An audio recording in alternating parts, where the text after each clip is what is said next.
Welcome to the Fast Leader Podcast, where we uncover the leadership life hacks that help you to experience breakout performance faster and rocket to success. And now, here's your host, customer and employee engagement expert and certified emotional intelligence practitioner, Jim Rimbach. Call Center Coach develops and unites the next generation of call center leaders. Through our e-learning and community, individuals gain knowledge and skills in the 6 core competencies that is the blueprint that develops high-performing call center leaders. Successful supervisors do not just happen. So go to callcentercoach.com to learn more about enrollment and download your copy of the Supervisor Success Path ebook now. Okay, Fast Leader Legion, today I'm excited because we have somebody on the show today who's going to help us put some very important things into practice in order for us to build backbone and greater organizational courage. David Dye grew up in Denver, Colorado, and was the oldest of 6 children in a single-parent family, which not coincidentally is where he learned many of his earliest leadership lessons. He studied political science, education, and has a master's in nonprofit management. He served as a city planning commissioner and then ran for city council at the age of 21 and was elected. At the same time, he started his career as a high school teacher, eventually working in human services where he served in every leadership role from volunteer team leader to CEO and board member. Those early lessons in influence and leadership were vital preparation for parenthood. David believes everyone can master the principles of leadership and influence and lead without sacrificing their humanity in the process. One of his greatest joys is helping a leader master a practical strategy they can use right away to help their team be more successful. Today, David and his wife Karen Hurt own Let's Grow Leaders, an international leadership and management training and development firm located north of Washington, D.C.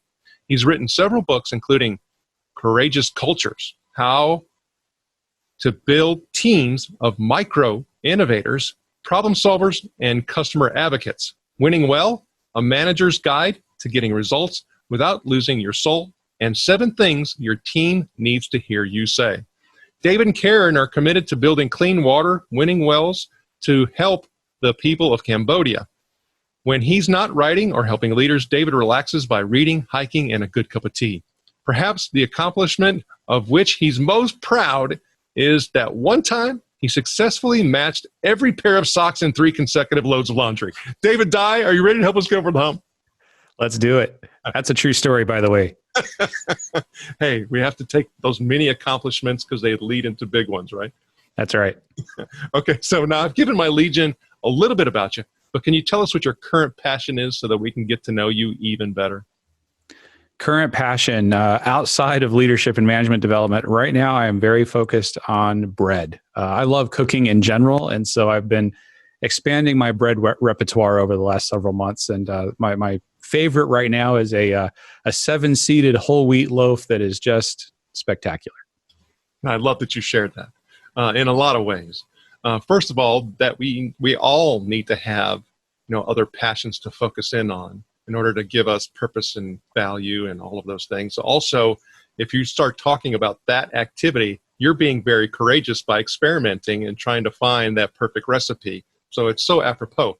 Now, today, what I want to do is expand upon a conversation that was started with your wife and business partner and co-author, Karen Hurt, that was started on episode 278 of the Fast Leader Show that is all about building a courageous culture. Now, Karen focused in on the entire elements associated with awareness and understanding, behaviors, identifying behaviors.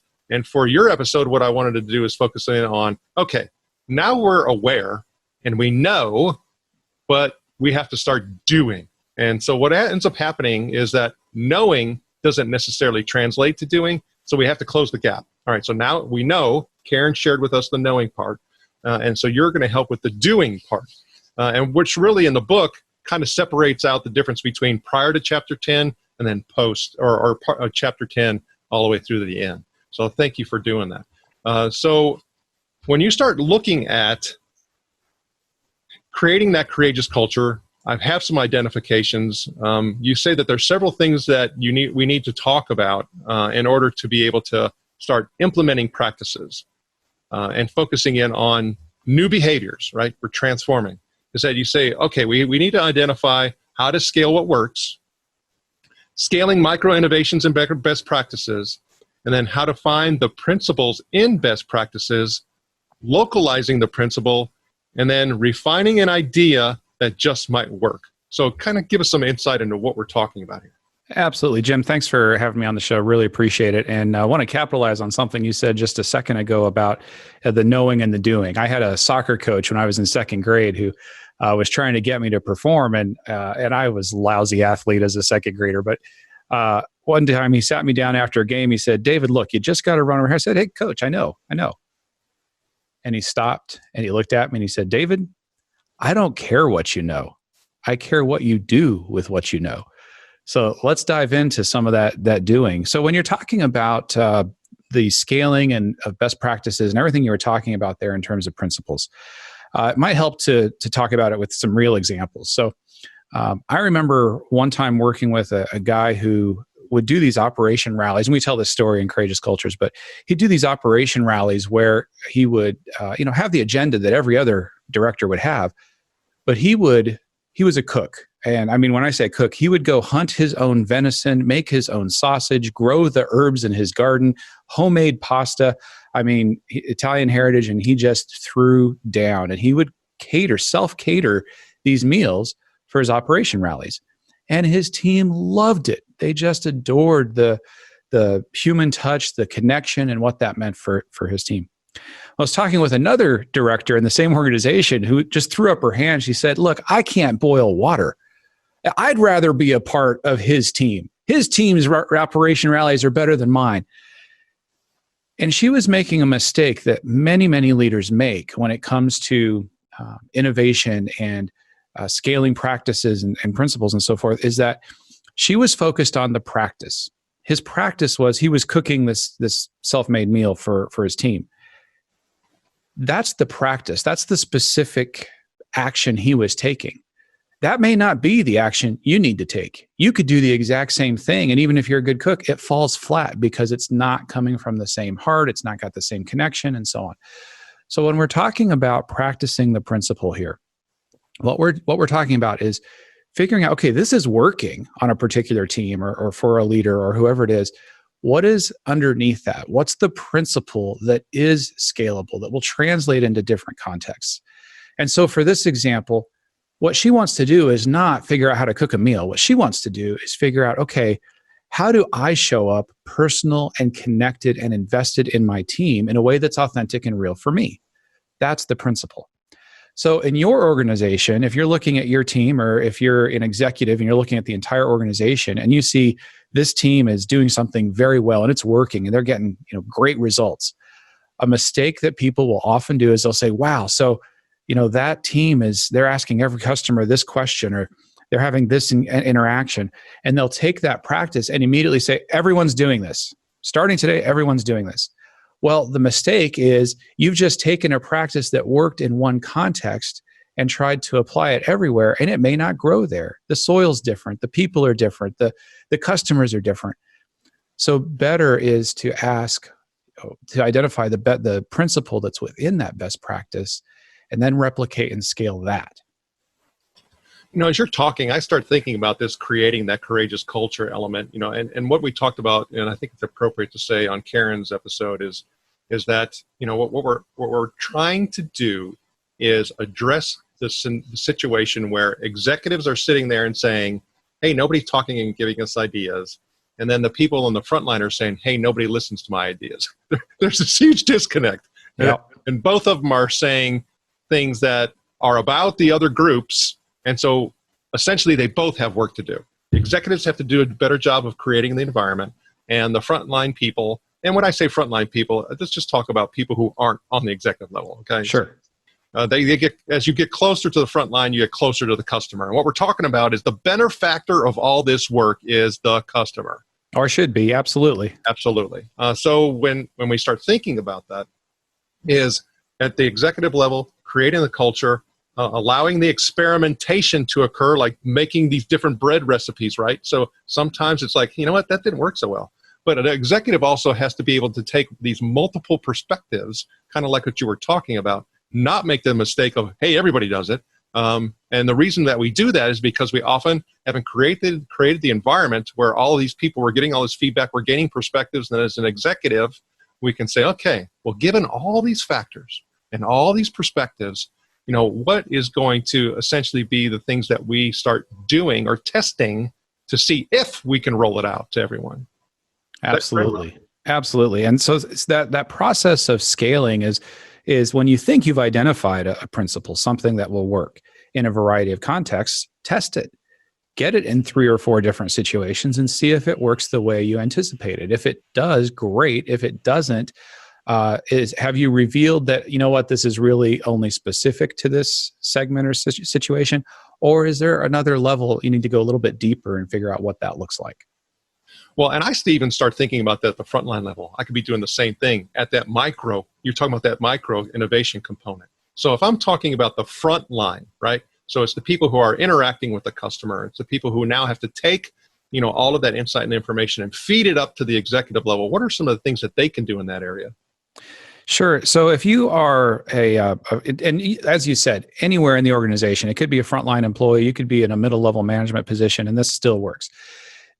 The concept of having an idea that's going to get legs and that you'll be able to run with, we've actually created an acronym for that. And it's one of the more popular tools as Courageous Culture has been rolling out, but we call it the idea model. And this is a way to vet and think through your ideas to make them as relevant and give them the best chance to get traction and get support and get implemented, which if you're suggesting an idea is ultimately what you want. So if you are a leader, I invite you to share this model with your teams. And if you are a team leader or a frontline person, you can invest in this model yourself and think through your ideas this way. So IDEA is an acronym. I stands for interesting. And what we mean by interesting is it relevant to a current strategic objective? If you want your idea to gain a listening ear, make it relevant to whoever you're sharing with and what's on their mind. So a quick example, one time I was doing some work with a senior controller, vice president in an insurance organization, and she was frustrated because her team of accountants had a morale problem. And she came to talk to me and get some coaching and so forth because she had gone to the CEO and said, listen, my accounting team has a morale problem and we're frustrated and so forth. And well, what do you think the CEO told her? Fix it. You have a morale problem. Go fix it. Right? So she said, listen, this is an important issue. I got to figure out how to present myself better. So it took all of 20 minutes to have the conversation, and she was able to make her idea interesting. Her next conversation started like this. Mrs. CEO, my team has uncovered a way we believe we can save the company $3 million a year, and it's going to take just a 5 or 10 second change in the way that we in-process our customers. Would you be interested in hearing more about that? And what do you think the CEO said then? She said, absolutely. Come in, let's grab a cup of coffee. Let me hear all about it, right? Same exact idea, but the idea was interesting because it was relevant to a strategic objective that mattered to the person she was talking to. So that's I. Is it interesting? Is it relevant? It may be a great idea, but if it's not on the radar of things that need to happen now, you have less chance of it being embraced. D, doable. This means, do you have agency? Are the group that you are proposing this idea to, is it within your ability to do something, to take action? And frequently, we don't know. So you might have to do a little bit of homework here and find out, is this something that the organization can actually take action on? Or is there a regulation at your state or Washington level that prohibits that or influences it in a particular way? And maybe the doable is that you need to write a brief to somebody to help get that changed. But can you take action? If you want your idea to be embraced and get moving, make sure that it's doable. It's something you can do. Next is, so IDE, the E is engaging. And this means, is it engaging to other people? And this is, again, about doing your homework, about thinking through the other stakeholders. So your idea, if you represent the customer service team, might be great for customer service. How's finance going to think about it? What will happen with IT?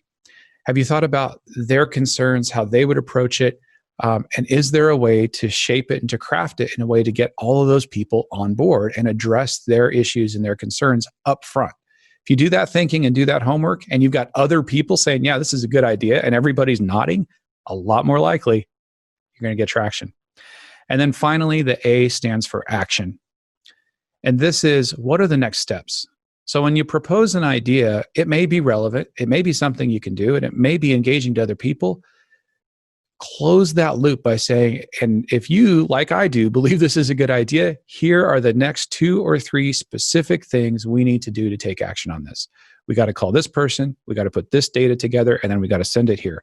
And if we'll do those things, we'll be on our way. So that's the idea model. That's a way to vet and present your ideas that's going to help them get traction no matter where you are in the organization. And I think that is a great framework. And I start thinking about something that from a very young age, we get conditioned at doing, which is a trap of your idea model that I need to really have some clarity in. And that is when we start thinking about possibilities, okay? That gets into the whole divergent thinking process. And I talk a lot about this because it's something that, unfortunately, like I said, talking about the practice and the conditioning that we've been put into, unfortunately causes an issue between divergent and convergent thinking, meaning that we're conditioned to do it all at one time. And that's a problem when you start thinking about creative thinking and innovation. We need to be very aware, very intentional, and separate the two. So if I'm thinking about the idea model, I have to be able to come up with possibilities and separate that out from actually doing the idea analysis. Absolutely. Okay. Absolutely. Tell us a little bit about that. It's a lot like any kind of creative endeavor. So I also write. I write a lot. And there is, in every writing guidebook you'll ever come across will tell you, separate creation from editing. They're 2 different acts and they use your brain in a different way. And so what we invite leaders to do is to ask the how can we question. It's one of the magic questions. And if you've got constraints you have to work within, it's a beautiful way. And there's the book called The Beautiful Constraint. But the idea of, if you've got an objective you want to achieve and you've got a constraint that you've got to deal with, a budget limitation or a personnel issue or a customer preference, whatever it might be, to ask, how can we do this and work within this limitation? And when you combine those and just let your brain start going and thinking them through, that's where you're going to get what you're talking about in terms of the divergent, getting all of the different ideas to come up. Then as you start filtering through them, now you shift over to the editing process, the analysis process, and thinking through, okay, so that's a great idea, but to do that, you know what, we'd have to change laws in Washington. That's at least 5 years out. All right, let's table that one for a little bit. Let's see, what do we, we could do that. That would not cost much money. That's something we could handle. Let me put that on the maybe list. And you work through it that way until you've got some really good potential solutions to whatever challenge, problem, or obstacle you're trying to overcome. And even as you say that, listening to the terminology and the potential framing that could take place, is I almost want to stop myself and say, don't call anything a great idea. You just call it an idea. So therefore we just want all your ideas, and no idea is great until we've gone through the filtering process. Because that's what makes it a great idea, is that we now have addressed, the doable, we've addressed the engaging, and we address the whole action component. And of course, I don't think we would even go through this process if it wasn't interesting, right? Right. And there are different, we talk about in the book too, that in building an infrastructure for courage, that there are different kinds of personalities. There are different kinds of people. And some people are just idea machines. And if you've ever had somebody like that in your team or your organization, they can be like idea grenadiers, where they're just coming in and lobbing ideas at you that are just 10 a day. And they just kind of drop them on you and expect you to do something with them. And this can be a helpful framework to get them doing a little bit more thinking. But then you also have people who are the silent, ponderous types. And these are the folks who tend to do all the analysis in their head, and they will not present an idea until they are convinced that they've done the spreadsheet and everything else. And that sometimes limits their contributions. It's self-limiting, but it limits their contributions because they don't share until they've got it all thought through. And by the time they've got it thought through, the team has moved on to 15 other subjects. And so as a leader, to help invite those people, we don't need to fully bake it out. What we do need to say is, how can we X, Y, or Z? We have another model that we share called the Own the Ugly model, which is a way to help uncover and cultivate these kinds of ideas. So in the context of asking courageous questions, one of the most important things a leader can do is practically ask questions that create vulnerability for you as a leader. You don't have all the answers. You recognize things could be better, and you're confident enough and humble enough to ask the question. So Own the Ugly questions are like that. Ugly is another acronym. U is, what are we underestimating? Are we underestimating our customer? Are we underestimating our staff? Are we underestimating the environment? What are we underestimating? G is, what's got to go? We, as leaders, we spend a lot of time adding, what do we need to take away? L, where are we losing? Where are we slipping from the performance that we are accustomed to? Where is a competitor getting the better of us? Or wherever that applies. And then Y is one of my favorite questions. Where are we missing the yes? And where are we missing the yes is looking for those opportunities that are hiding in plain sight. They're right there in front of us if we can take a minute to look for them. One of my favorite examples of that was it was a HBR case study a couple of years back. It was a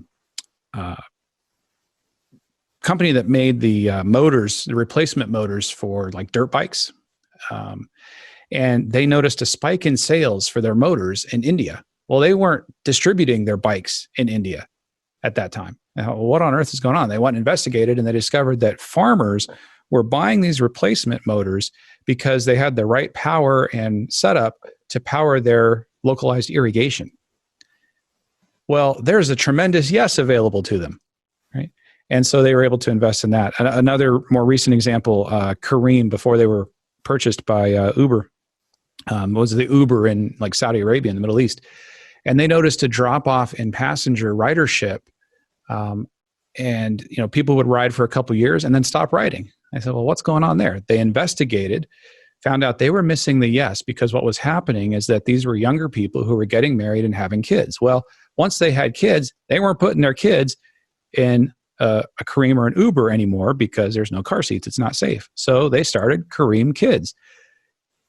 Guaranteed car seat. If you order that car, it's going to be safe. And they were able to recapture that ridership and serve their customer more effectively because they asked, where are we missing the yes?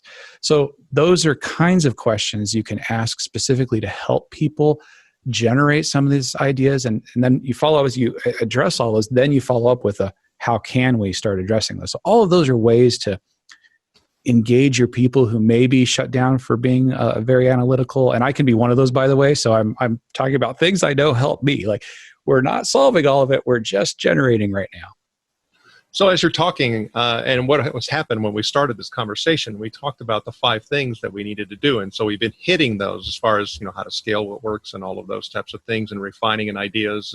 And so just to kind of hone it down a little bit, we have the idea model, we have the Own the Ugly, we have all of these different tools that we can leverage and utilize. But how do we start really making the impact and difference and changing the behavior and creating that more courageous culture? And so we close the gap between the head and the feet, the people at the top that are saying, hey, people are giving their ideas, and then the people down at the front are saying, hey, they're listening to me.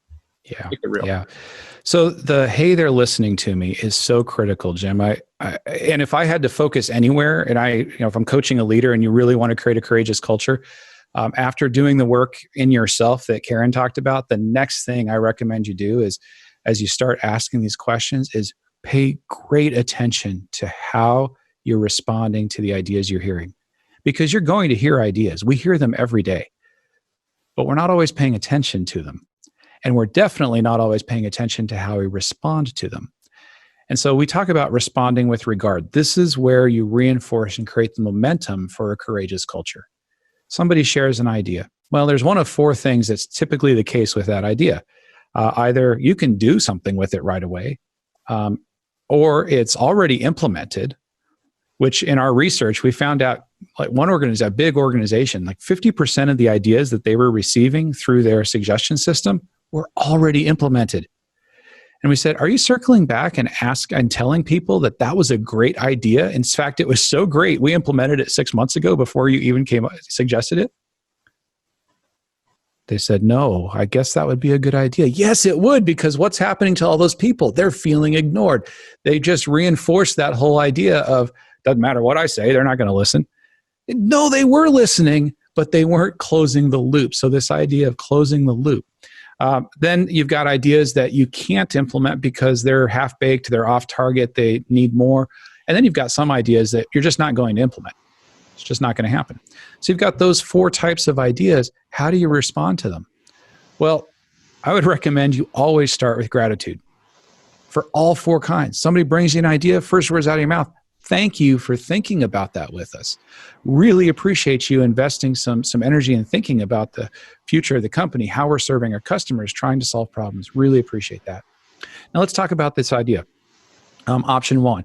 Yeah, we can do something with this.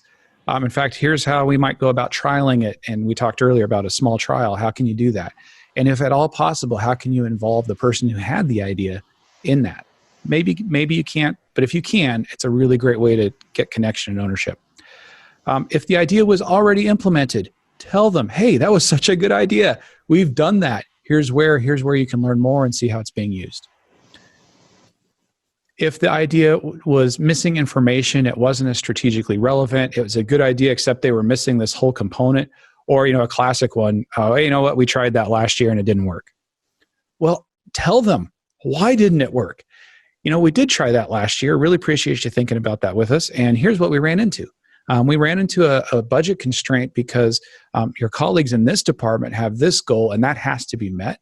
But man, if you've got some ideas about how we can, this is the final part, invite them back.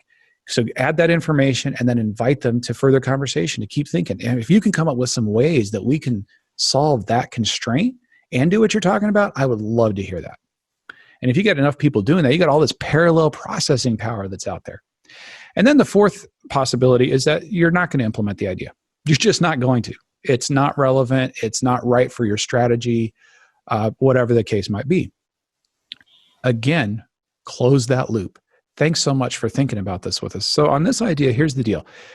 Our strategy is this, and our values are this, and this is what we do to serve our customer. And this idea doesn't really align with, at least the way I'm seeing it, it doesn't because of X, Y, and Z. I'd love to get more of your ideas that do align with that strategy, that do help us achieve those outcomes. Thank you again so much. And if you have any more thoughts on this, well, let me know. When you can respond in that kind of a way, even when an idea is kind of out there, they're trying. They cared enough. They had courage enough to try. So if you can reinforce that and respond with regard, you're on your way to building a truly courageous culture. All of the systems we create, all the questions we ask, everything else that we do, if we don't respond with regard, doesn't matter. So even as you're talking, I'm starting to think about the whole responding with regard component, and that there's a whole lot of practices and behaviors that are wrapped around that. I mean, I even think about the whole nonverbal communication thing, right? Whether or not we're on Zoom or we're face-to-face and there's proximity. I mean, if somebody starts giving you ideas and then you behave nonverbally in a certain way, that can cause some issues. So, I mean, do you even address that? Absolutely. It's you're making me think back to one of my worst. It's easy for me to talk about this, right? It's like, hey, this is all this stuff. I've been thinking about it for forever. But one time, my daughter, when she was in middle school, she had done a school project, and it was a 3-dimensional thing she had built, and she'd put a lot of work into it. And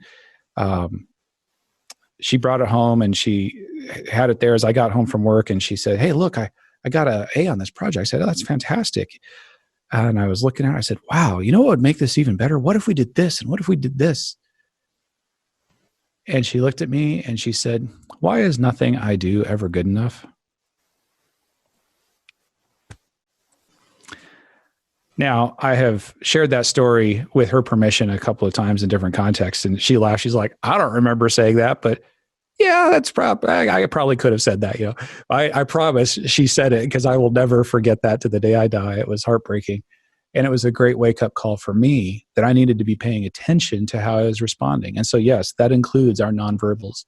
That includes, like any kind of conversation. Are we on our phone the whole time when somebody's talking with us? Or do we put the phone down? When we're on a Zoom call, are we making that? We were talking about eye tracking earlier today. Are we looking at the camera? Are we connected with who we're talking to? Are we paying attention?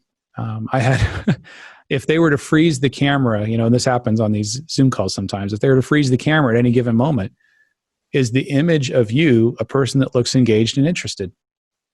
And yes, that takes energy, but that's the energy of leadership. If you don't want to lead, then that you've signed up for a different game. And I think that's a really important point, is that that is a self-discovery component and element that I think a lot of people really never really ask themselves that question. And because the answer is not into the affirmative for everyone, yet they end up assuming those roles for other types of reasons that they believe are important. You just can't do that. Yeah. Okay.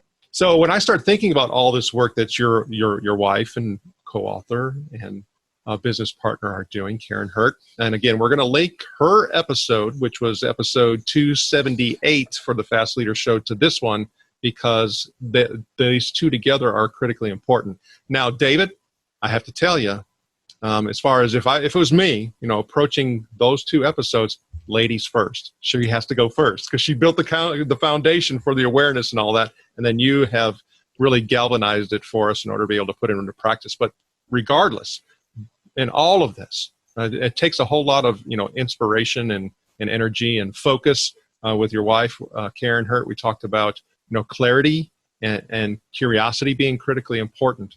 And so we need energy for that. One of the things that we look on the show to get that are quotes. So is there a favorite quote that you like that you can share? Oh, can I do two? Absolutely. Okay, so these two have been anchors for me since childhood, really. First is Longfellow. Not enjoyment and not sorrow is our destined end or way, but to act that each tomorrow finds us farther than today. And so we're going to have good days, we're going to have bad days, and am I moving forward? And moving forward takes a lot of different ways of being, but am I moving forward? And then my other is from Abraham Lincoln. He said, in response to receiving criticism and so forth, and I think this is really pertinent to courageous cultures and having confidence in sharing your ideas or in leading an organization. He said that if I were to answer every attack that's made upon me, if I were to take that time, that this shop might as well be closed for any other business. I do the very best I know how, and I mean to keep on doing the very best until the end. And if the end brings me out, great, all right, like I did the right thing. All the attacks aren't going to amount to anything. And if the end brings me out wrong, 10 angels in heaven swearing I was right ain't going to make a difference. And so his point there is that, it's not about being invulnerable to criticism. It's not about never making a mistake, but it's about taking the best action you can and having the confidence and the humility in moving forward together. So those two go together for me. They're kind of two sides of the same coin. Thanks for sharing. Another thing that's important for us is, going through this life's journey and the work that you're doing, cannot do it in isolation of self. And what I mean by that is you learn from your own mistakes, like you were explaining your daughter and the bringing home the project and all that stuff. Hey, we're human. We falter. We hopefully learn by those lessons. And one of the ways that we can also learn is by hearing those situations where others have done that. So we call that getting over the hump. So is there a time where you've gotten over the hump that you can share? Oh man, so many. The one that comes up right now is when I first took, it was my first middle level management leadership position, and I was a director. I was younger than every single person I was supervising. And I believed that I warranted the promotion. I don't think there is anything wrong with having the position, but in the organization, it was a tough place to be. And I remember a meeting where I took the team to lunch, and we ate, and then we're having a meal, but everybody was exhausted. And I didn't think about these things. I was in my 20s. I was late 20s. I was young, and I didn't know everything I was doing. And I don't think I've had a worse team meeting in my career, like ever in my life. Everybody was exhausted. The things I was asking didn't seem or feel relevant to them. I mean, and it was near mutiny. And it was one of my lowest leadership moments where, like, what am I doing? And, I took some time to regather and realize that among the many mistakes, one of them was that I had prepared a vision, because as a leader, you got to have vision, right? I had prepared a vision. I'd given it a lot of thought about what the team was capable of, what we could do, amazing results we could achieve. And it fell on deaf, exhausted ears because I had not asked a single person on the team about their vision, about what they thought we were capable of achieving, what we could do together. And from that point forward, for me, it was one of those wake-up calls, and it helped me get over the hump of, I need to engage the people. It's not about my vision. It's about our vision together. And I've got some components of that. And believe me, mine are important. And I was able to take that organization and we did some incredible things together. So my perspective was important. And so was theirs. And together we built something much stronger and much more cohesive and that achieved much more than would have been if it was just mine. And so that was helping get over the hump for me, was in that moment learning that I couldn't just come in with my own ideas without talking to everybody and getting theirs. And, it's kind of leadership connection 101, but that was a vital moment for me and a really bad day. That's a great lesson, one that I still learn. I mean, I don't think some of those things never really change because you're also dealing with different team dynamics. And kind of like you explained, you have somebody who likes to analyze and is a little bit more, introverted and all that, and they want to be so confident in their idea. I mean, you have all these different dynamics, and it changes all the time. And then you have this whole proximity issue that we're going through right now, and I think that's also part of being courageous and understanding, is that this isn't perfect. Right. Absolutely. And we're all in process. Answered a question just the other day from a leader who said, I want to be getting better as a leader, and I want to take this course and do this thing and and all the different activities, but I don't want my team to think I'm not a good leader. And apparently they would interpret the fact that she was working on her own leadership as an admission that I'm not a good leader. And I said, no, you got to own that, right? Every single person on this team should be growing and improving and moving forward. And I'm going to model that. And I would never want to be on a team with a leader who thought they had arrived and had nothing to learn. So absolutely. I love that. Okay. So now when I start thinking about the work that you're doing in Cambodia, building wells, when I start thinking about, the speaking, now it may have shifted a little bit, but, we talked about building a studio out there in your office in order to continue to try to make impact. Absolutely. The writing of the book, more books, I'm sure, to come in the future. When I think about all of these things that you're doing, including the bread baking, but I know you have a goal and you have several of them, but is there one that you can share with us? In terms of the immediate goals, I think one of the things that we want to do is, with this social distancing and everything that's going on, one of our goals is to be able to be as relevant and add as much value to every single organization we work with as we can. And so that's the motivation and the meaning behind what we're doing here. I mean, what drives me every morning is helping somebody become the best version of themselves they can be.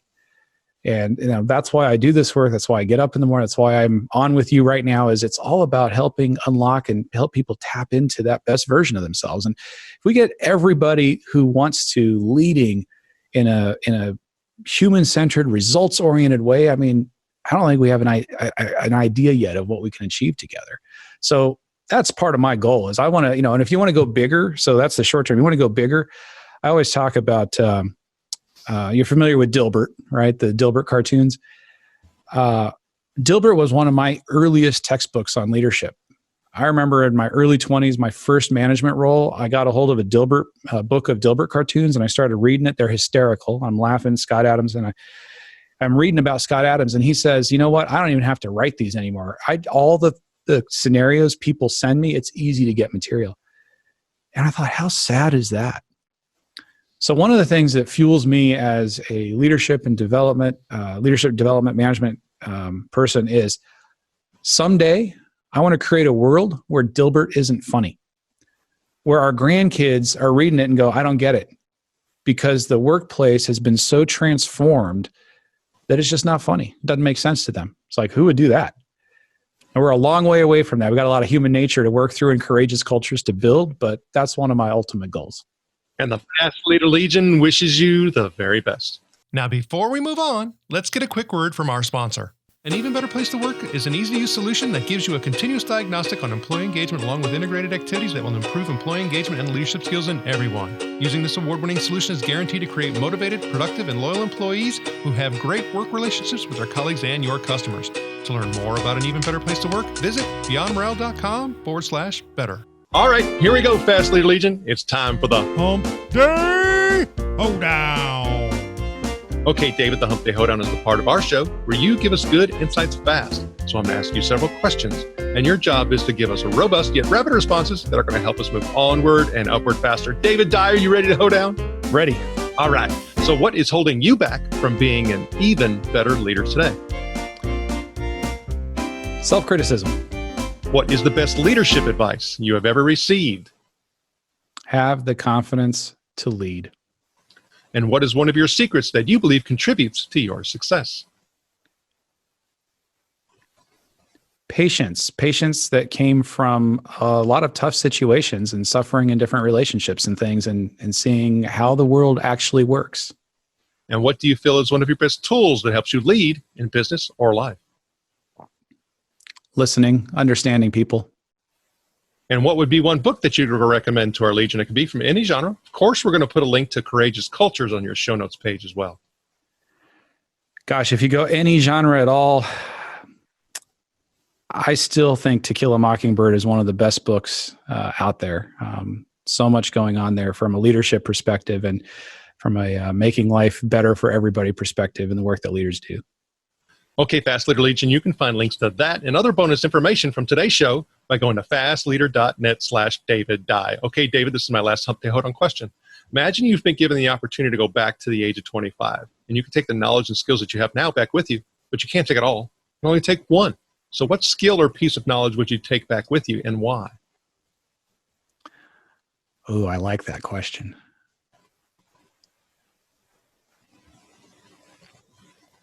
You know, earlier I said the best piece of advice I got was have the confidence to lead. If I could go back and tell my 25-year-old self, basically, you're better than you think you are, you know more than you think you do, and get that confidence earlier, if I could just impart that confidence, I think that would have helped me and a lot of the people I was working with. David, I've had fun with you. Can you share with the Fast Leader Legion how they can connect with you? Absolutely. You can find me on at our website, number one, letsgrowleaders.com. You can connect with me on LinkedIn or Twitter. Search for David M. Dye, middle initial M. There are a couple David Dyes out there, so use that middle initial M and you will find me there. David Dye, thank you for sharing your knowledge and wisdom. The Fast Leader Legion honors you and thanks you for helping us get over the hump. Thank you for joining me on the Fast Leader Show today. For recaps, links from every show, special offers, and access to download and subscribe, if you haven't already, head on over to fastleader.net so we can help you move onward and upward faster.